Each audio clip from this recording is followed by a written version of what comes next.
Good morning, everyone. It's 10 minutes to 5 o'clock a.m. in the morning here at Mary's little house.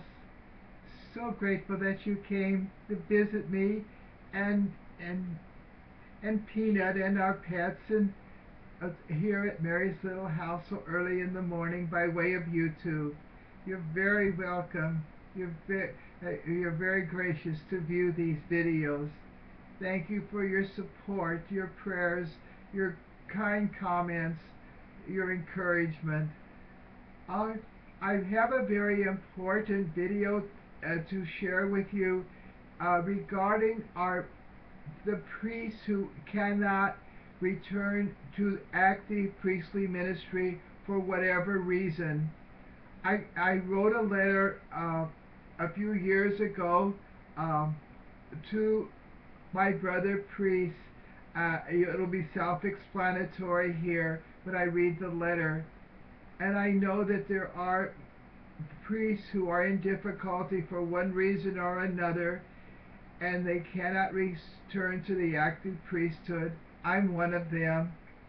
You will understand all this as I read this letter, or understand more at least. And I'm asking you to, if you knew a priest like this, who got in some trouble, got in difficulty, made some mistakes,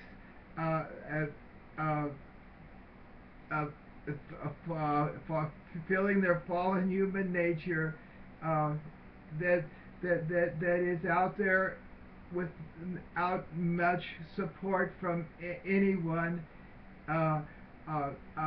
You can maybe use this letter and this video to help them. Let me read the letter first, or excerpts of the letter, and then I could talk how we could help these priests, these beloved sons of our Blessed Mother, the priests. As I got this the old statue of the Sacred Heart. It's the Curé of Ars, Saint John Vianney, the patron saint of priests, said that the priesthood is the love of the Sacred Heart. Here Jesus is shown exposing his heart in this beautiful old traditional statue of the Sacred Heart of Jesus. The priesthood is the love of the Sacred Heart of Jesus. Well, what we're trying to do in this video is to extend that love of the Sacred Heart to priests who have fallen, to priests who are all alone out there and need our love and support. Let me read the letter and then I will make comments. To my brother priests who cannot return to the active ministry. Dear brothers, I am a laicized priest involved in a work called Mother of God Ministries, based in Centreville, Illinois, which is in the greater St. Louis area. Our main characteristics are intercessory prayer, evangelization, and service to the needy under the patronage of Mary, the Mother of God, as obedient sons and daughters of the Catholic Church. One of the first persons we were called to serve was a priest in difficulty with his bishop. We helped him in every way we could and encouraged him to be reconciled to his bishop. This first encounter with this priest in need was prophetic for us. A little less than 10 years later, we attended the canonization of Saint Maria Faustina, the first saint of the new millennium. During the celebration, we were given in prayer that we are to apply the divine mercy which Saint Faustina has so heroically shown in her life and mission to others, especially to priests who cannot return to their ministry. Is it not possible that we priests in this condition can glory in our infirmities with St. Paul, so that the healing power of Christ may dwell in us? Can we not be a great light to the church and world by witnessing to the divine mercy in our broken lives that has forgiven, renewed, healed, and restored us to a new innocence and preciousness. Can we not hear Christ saying to us, as he said to St. Paul, "My grace is sufficient for you. My power is made perfect in weakness"? Could we not come together under the mantle of Mary, Mother of God and our Mother, as her beloved sons, and help each other to grow in holiness and humble service to the Church and the world as happy sons of the Church? Could not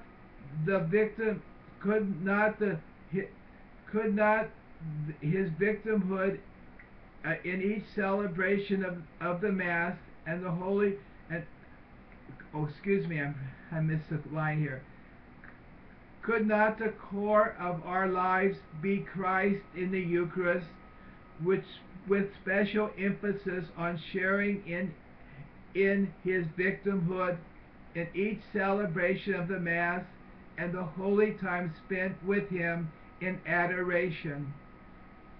Could we not live out our Eucharistic victimhood in daily lives of prayer and penance, community and service, right in the heart of the Church? In our ministry, the Holy Family of Jesus, Mary, and Joseph is a source of our inspiration and spirituality. We foster living awareness of them really living with us in our houses, in our homes. In fact, we call our place where the ministry is located Mary's Little House, and we ask each member, be they married or single, to make their homes like Mary's little house, like Mary's home in Nazareth. For those of us who do not have families, could we not come together in these little houses, living in fraternal love, prayer, and service, linked with our brothers, with families, and all the rest of the Mother of God's ministry spiritual family? And then I go on with the contact information. My point is that there are priests out there who cannot, for one reason or another, return to the active priesthood and need love and support. And I humbly propose that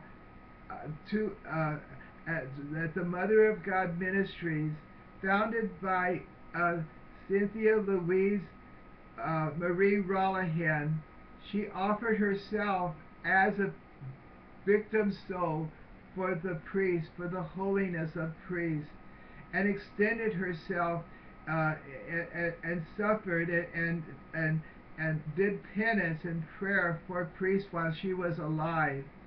And now by her going to heaven, I am the poor director, and I'm offering the services of our wonderful little community of Mother of God ministry to reach out to priests who need our love and support, proposing to them to be evidence of the divine mercy, no matter how things are, no matter how we feel, no matter how we fail God, no matter what our sin is, no matter what our human failing is, that divine mercy is greater than all of this, that we laicized priests can be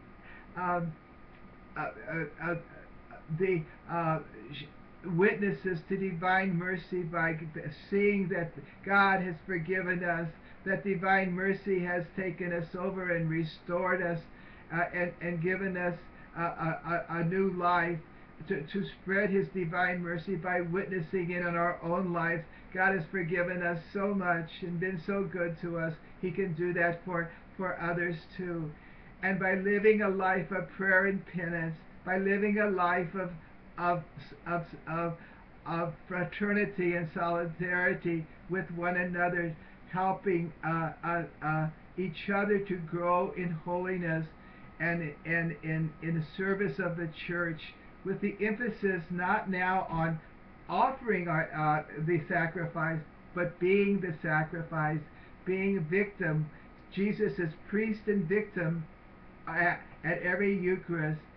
and we can now emphasize that our victimhood because of of our life of prayer and penance. So I appeal to people who know priests who need this message to forward this video or to get in contact with us. The explanation, the contact information will be down below the video, this video. And I appeal to priests who might be retired and still active, who want to devote themselves to the service of their brother priests in difficulty, to contact us to help us to serve the brother priests who are in difficulty. I thank you all. All of you maybe can't do anything directly. I hope some of you could share this with your priests that you've known and that you love. But all of us can pray for priests who can't return to the priesthood for one reason or another, and to pray for them to help that they may feel loved and forgiven and have some support and community to continue to serve the church in a way of experiencing God's mercy and sharing it with others by their prayer and penance, by their love for the church, and being co-victims with Jesus at the Eucharist. God bless you.